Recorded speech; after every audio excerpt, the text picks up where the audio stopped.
Ito, warning lang sa ating mga palasimba. Sino rito palasimba? Taas ang kamay. Yan. Punong-puno ka ng galit sa puso, magsisimba ka. Alam mo yun yung naging routine mo na lang, naging mechanical mo na lang yung pagsimba, pero may galit ka sa puso. May warning ako sa inyo, tatagalugin ko para mas bumaon.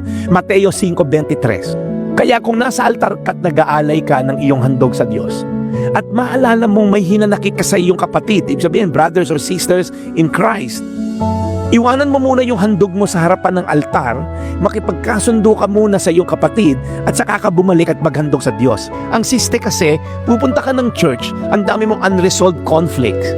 It will block your communion with God.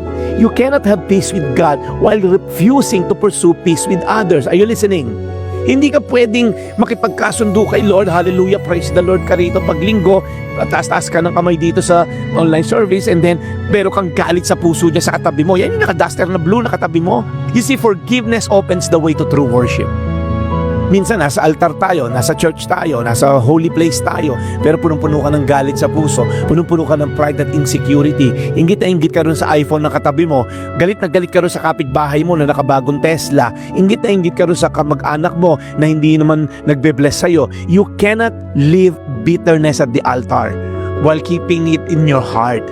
Go to God. Go fix yourself with someone and then ayusin natin yung problema, and then let's go back to God. The altar is a place of surrender, not excuse. You cannot leave bitterness at the altar while keeping it in your heart. God asks for reconciliation, not justification.